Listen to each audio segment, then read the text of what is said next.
শুধু তোমাদেরকে কবরের মধ্যে মাটির ঘরে নিয়ে যাওয়া হবে না, ওখান থেকে তোমাদেরকে আবার আমার আদালতে হাজির করা হবে। কিয়ামতের ময়দানটা হবে বড় ভয়ানক, একটা সেকেন্ডের জন্য বান্দা সহ্য করতে পারবে না। দুনিয়ার আযাব এগুলা কিছুই না, দুনিয়ার আগুন এগুলা কিছুই না। বান্দা এখন দুনিয়ার আগুনকে ভয় পায়, দুনিয়ার সাপকে ভয় পায়, দুনিয়ার সূর্যের তাপ সহ্য করতে পারে না, অসুস্থ হলে বাঁচতে পারে না, নামাজ নাই, অসুস্থ হলে খানাও খাইতে পারে না। কিন্তু আল্লাহর দেওয়া এত আযাব, এত গজব, এটা কেমনে সহ্য করবা? যদি দুনিয়ার মধ্যে থাইকা যদি একটু বিবেকটারে প্রশ্ন করে নাও, ও আল্লাহ, আপনি যে আমাদেরকে দুনিয়ার মধ্যে পাঠাইলেন, কি পরিমাণ আপনার হক আমরা আদায় করলাম। কিন্তু আল্লাহ তো ঠিকই আমাদের হক আদায় করেছে, যা চেয়েছেন তাই পাইছেন। হয়তো সাথে সাথে পান নাই, যেটা দুনিয়ার মধ্যে পাওয়ার উপযুক্ত সেটা আল্লাহ আপনাকে দুনিয়ার মধ্যে দিয়ে দিয়েছে।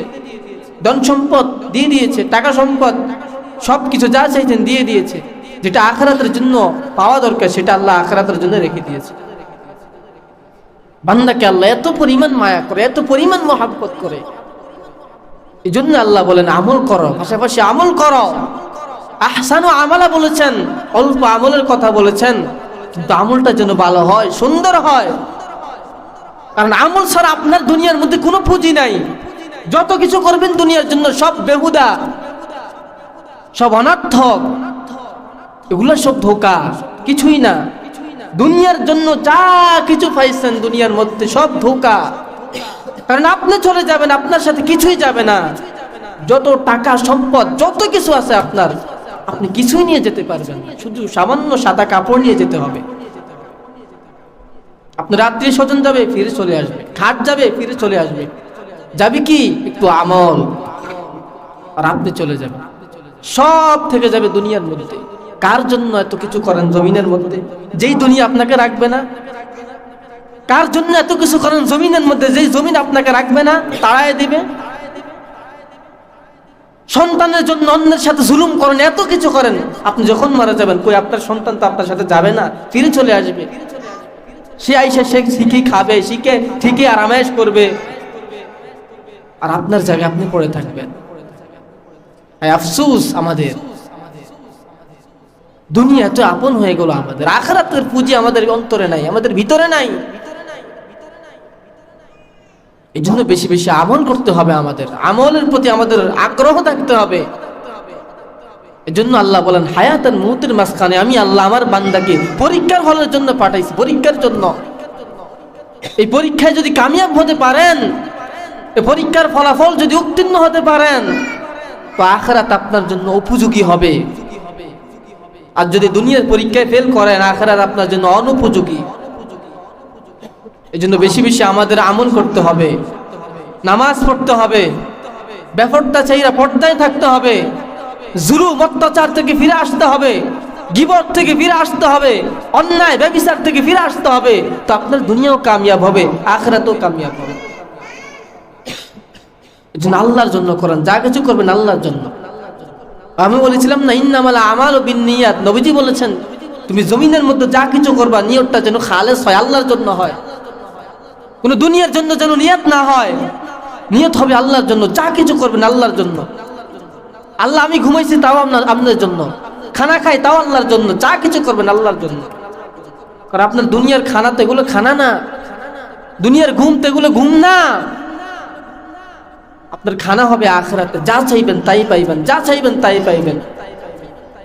যদি আপনি জান্নাতি হন, এমন ঘুম আল্লাহ আপনার চোখে দিবে, ইসরাফিল আলাইহিস সালাম সিংহে ফুৎকার দেওয়ার আগ পর্যন্ত শুধু ঘুমাইবেন। ঘুম থেকে উঠে দেখবেন কিয়ামত শুরু হয়ে গেছে, আপনি উঠে দেখবেন এখনো না মাত্র ঘুমাইলাম, এত তাড়াতাড়ি উঠে গেলাম, অথচ বছরকে বছর চলে গেল, আপনার খবর নাই। আমরা সাধারণত মানুষ, আল্লাহ তাআলার বান্দা। আল্লাহ তাআলা আমাদেরকে তার বান্দা বলেই সৃষ্টি করেছেন। জমিনের মধ্যে যত ইনসান, যত মানুষ, সব আল্লাহর বান্দা। শুধু হয়তো ধর্ম আলাদা হতে পারে, কিন্তু সব কি আল্লাহর বান্দা। ওই আল্লাহর বান্দাকে আল্লাহ কি পরিমাণ ভালোবাসে, কি পরিমাণ মায়া করে, জগতের মধ্যে তো এখন জুলুমে ভরা, গুনাহে ভরা, ফিতনায় ভরা, গীবতে ভরা। একটা জিনিস হিসাব করে দেখলাম, আল্লাহ তাআলা একটা সেকেন্ডের জন্য, একটা বেলার জন্য খানাও বন্ধ করেন নাই, একটা সেকেন্ডের জন্য বাতাসও বন্ধ করেন নাই, একটা সেকেন্ডের জন্য আমাদের চলাফেরার ব্যবস্থাও বন্ধ করেন নাই। কিন্তু আল্লাহ তাআলা দুনিয়াটাকে তার নিজ হাতে বানিয়েছেন। আসমান জমিন সব কিছু আল্লাহ বানিয়েছেন, কিন্তু আল্লাহ বলেছেন এগুলো আমার না, এগুলো আমি বানাইছি আমার বান্দার জন্য। বান্দা দুনিয়ার মধ্যে আসবে শুধু দুনিয়া উপভোগ করার জন্য নয়, আখিরাতের জন্য কিছু পুঁজি নিয়ে যাওয়ার জন্য। এই উদ্দেশ্যে নিয়ে একটি আয়াতে কারিম তেলাওয়াত করেছি। আল্লাহ বলেন, আল্লাযী খালাকাল মাউতা ওয়াল হায়াতা লিয়াবলুয়াকুম আইয়ুকুম আহসানু আমালা। আল্লাহ বলেন, হায়াত নামের গাড়ি চলতেছে তো চলতেইছে, কিন্তু মৌত নামের স্টেশন পর্যন্ত যখন পৌঁছে যাবে, পরবর্তী আর পুনরায় ওই স্টেশন থেকে ফিরে আসার কোনো উপায় নাই। আমাদের বড় স্টেশনে যখন রেলগাড়ি যায়, পুনরায় সেটা আবার ফিরে আসে, কিন্তু আমাদের যে মৌত নামের স্টেশন, শেষ স্টেশন, এটা থেকে পুনরায় ফিরে আসার কোনো উপায় নাই, কোনো কৌশল নাই, কোনো অবলম্বন নাই। আল্লাহ তাআলা এমনভাবে বানিয়েছেন আমাদেরকে, এই হায়াত আর মৌতের মাঝখানে যেই সময়টা, আমাদের পরীক্ষার একটা সময় চলে, সময় আছে, যেমন আমাদের মাদ্রাসা এখন পরীক্ষা চলতেছে, একটা সময় আছে নির্ধারিত।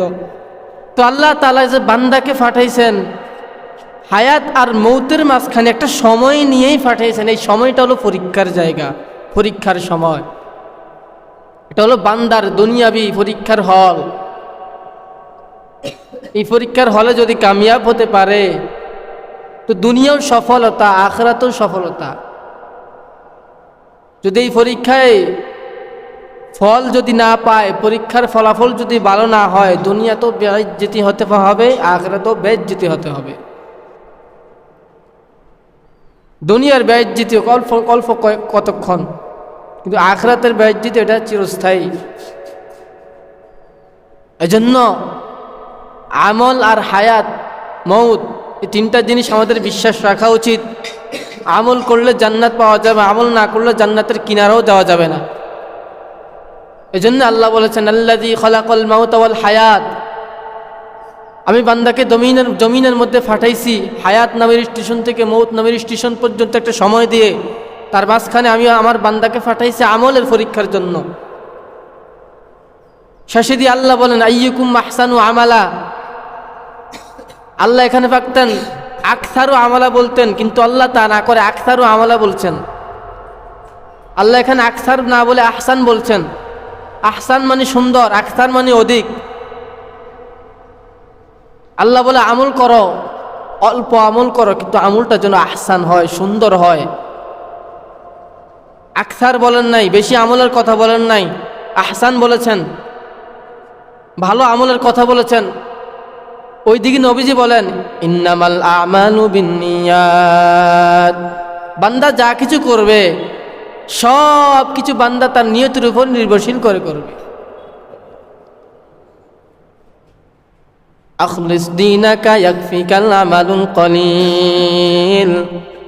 নবীজি বলেন, আমার উম্মতের জন্য জান্নাতে যাওয়ার জন্য অল্প আমলেই যথেষ্ট। এই জন্য আল্লাহ বলছেন আমল করো, হ্যাঁ আমলটা যেন সুন্দর হয়, আমলটা যেন ভালো হয়, আমলটা যেন আমার জন্য হয়, কোনো বান্দার জন্য যেন না হয়, আমলটা কোনো দুনিয়ার জন্য যেন না হয়, আমলটা আমার জন্য হতে হবে। তাহলে দুনিয়াও কামিয়াব, আখিরাতেও কামিয়াব। কিন্তু আমল কি জিনিস সেটা বান্দা এখনো বুঝে নাই। শুধু বান্দা বসছে শুধু দুনিয়া, আখিরাত কি জিনিস আর দুনিয়া কি জিনিস, এই আখিরাত আর দুনিয়ার পার্থক্য করতে গেলে জীবনও শেষ করতে পারবেন না, পার্থক্য শেষ হবে না। এই দুনিয়ার তামাশা, দুনিয়ার আরাম, দুনিয়ার যত কিছু সব হলো অস্থায়ী, এখন আছে আগামীকাল নাও থাকতে পারে, কিন্তু আখিরাত তো এটা স্থায়ী। এটা সত্য। আখিরাতের জন্য যা কিছু করণীয় এগুলো আমাদের মানা, এগুলো আমাদের আমল করা, এটাই হবে আমাদের কামিয়াব, এটাই হবে আমাদের সফলতা। শুধু দুনিয়াদারি করলে এটাই সফলতা নয়। এই জন্যই আমল বেশি বেশি করতে হবে।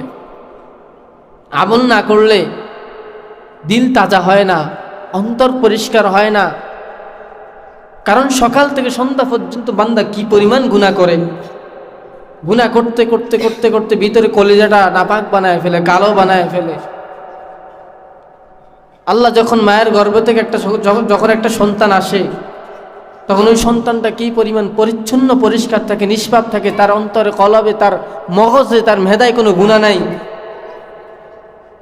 কিন্তু বুঝ হওয়ার পর থেকে গুনাহ করতে করতে ওই সাদা কলবটাকে কালো বানায় ফেলে। কিন্তু ওই কালো কলবটা পরিষ্কার করারও আল্লাহ তাআলা মেডিসিন দিয়েছেন, সেটা হলো ইস্তেগফার। গুনাহ হয়ে গেছে, ইস্তেগফার করেন, তওবা করেন, হয়ে গেল। অন্যায় হয়ে গেছে, অন্যায়টা সংশোধন করেন, ভুল হয়ে গেছে, ভুলটা সংশোধন করেন, এটাই না কামিয়াব। ভুল হয়ে গেছে, ভুল নিয়েই আসেন, দৌড়াদৌড়ি করতেছেন, চিল্লা ফাল্লা করতেছেন, এটা তো হলো না।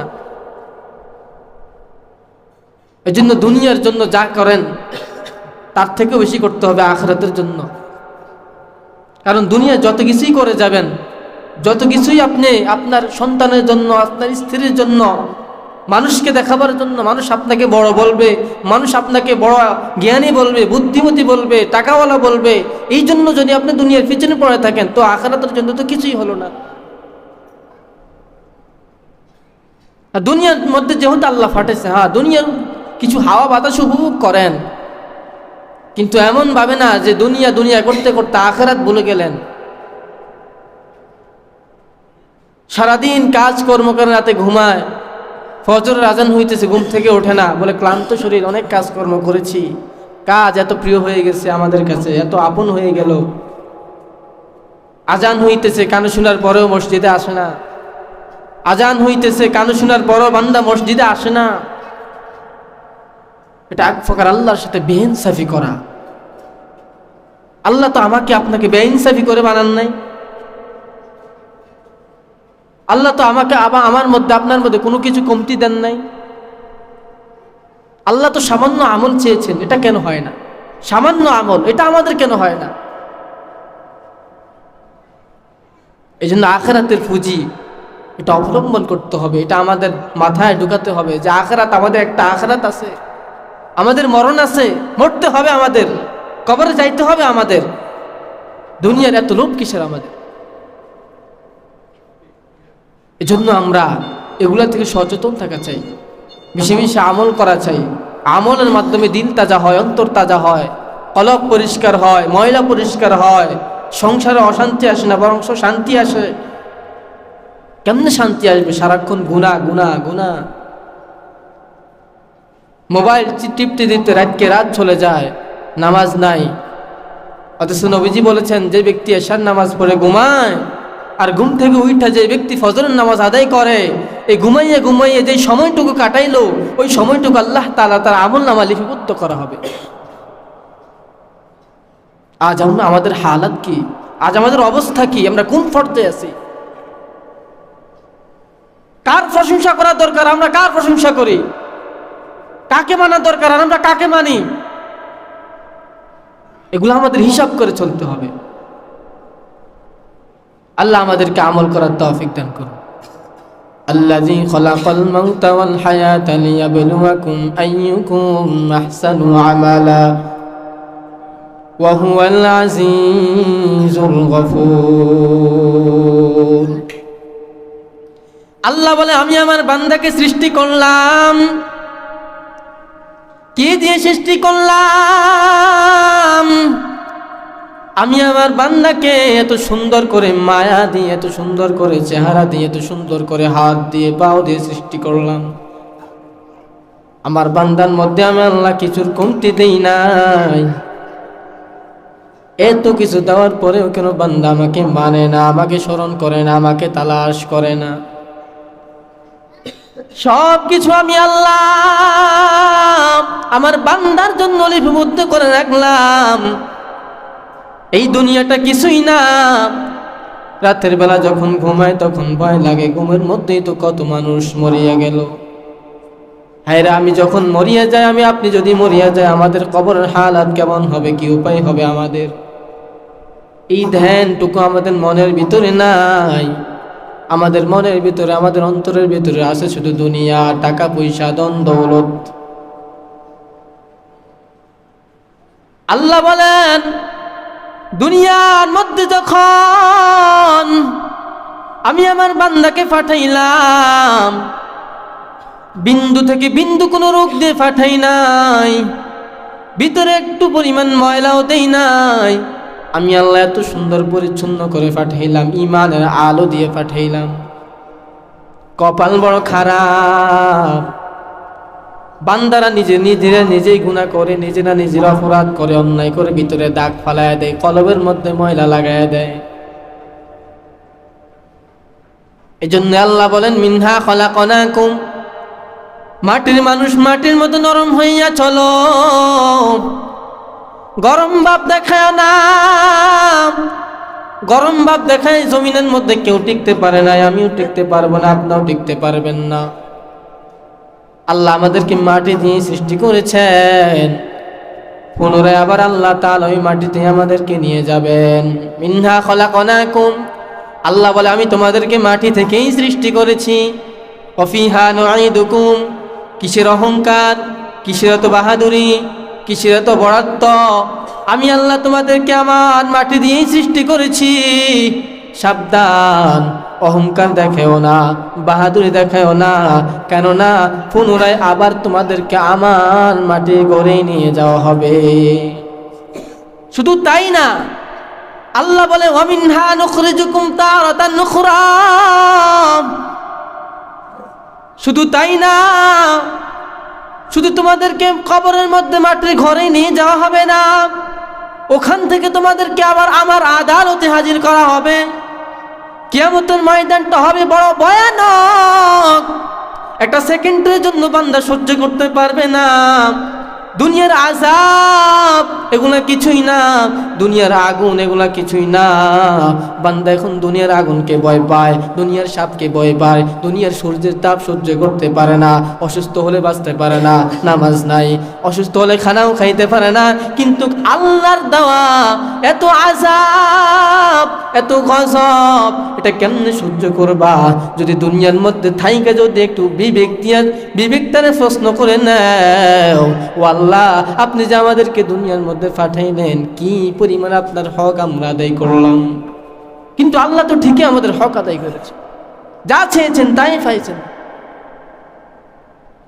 হয়তো সাথে সাথে পান নাই, যেটা দুনিয়ার মধ্যে পাওয়ার উপযুক্ত সেটা আল্লাহ আপনাকে দুনিয়ার মধ্যে দিয়ে দিয়েছে। ধন সম্পদ দিয়ে দিয়েছে, টাকা সম্পদ সব কিছু যা চাইছেন দিয়ে দিয়েছে। যেটা আখিরাতের জন্য পাওয়া দরকার সেটা আল্লাহ আখিরাতের জন্য রেখে দিয়েছে। বান্দাকে আল্লাহ এত পরিমাণ মায়া করে, এত পরিমাণ মহাব্বত করে। এই জন্য আল্লাহ বলেন আমল করো, পাশাপাশি আমল করো। আহসানু আমালা বলেছেন, অল্প আমলের কথা বলেছেন, কিন্তু আমলটা যেন ভালো হয়, সুন্দর হয়। কারণ আমল ছাড়া আপনার দুনিয়ার মধ্যে কোনো পুঁজি নাই।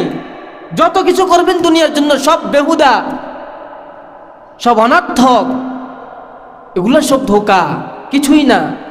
দুনিয়ার জন্য যা কিছু পাইছেন দুনিয়ার মধ্যে সব ধোঁকা। কারণ আপনি চলে যাবেন, আপনার সাথে কিছুই যাবে না। যত টাকা সম্পদ যত কিছু আছে আপনার, আপনি কিছুই নিয়ে যেতে পারবেন না, শুধু সামান্য সাদা কাপড় নিয়ে যেতে হবে। আপনার আত্মীয় স্বজন যাবে, ফিরে চলে আসবে, খাট যাবে, ফিরে চলে আসবে। যাবে কি একটু আমল, আর আপনি চলে যাবেন। সব থেকে যাবে দুনিয়ার মধ্যে। কার জন্য এত কিছু করেন জমিনের মধ্যে, যেই দুনিয়া আপনাকে রাখবে না? কার জন্য এত কিছু করেন জমিনের মধ্যে, যেই জমিন আপনাকে রাখবে না, তাড়ায় দিবে? সন্তানের জন্য অন্যের সাথে জুলুম করেন, এত কিছু করেন, আপনি যখন মারা যাবেন, কই আপনার সন্তান তো আপনার সাথে যাবে না, ফিরে চলে আসবে। সে আইসা সে শিখে খাবে, শিখে ঠিকই আরামায়েশ করবে, আর আপনার জায়গায় আপনি পড়ে থাকবেন। আফসোস, আমাদের দুনিয়া তো আপন হয়ে গেল, আমাদের আখিরাতের পুঁজি আমাদের অন্তরে নাই, আমাদের ভিতরে নাই। এই জন্য বেশি বেশি আমল করতে হবে, আমাদের আমলের প্রতি আমাদের আগ্রহ থাকতে হবে। এই জন্য আল্লাহ বলেন হায়াতান মউতের মাঝখানে আমি আল্লাহ আমার বান্দাকে পরীক্ষার হলের জন্য পাঠাইছি, পরীক্ষার জন্য। এই পরীক্ষায় যদি কামিয়াব হতে পারেন, এই পরীক্ষার ফলাফল যদি উত্তীর্ণ হতে পারেন, তো আখিরাত আপনার জন্য উপযোগী হবে।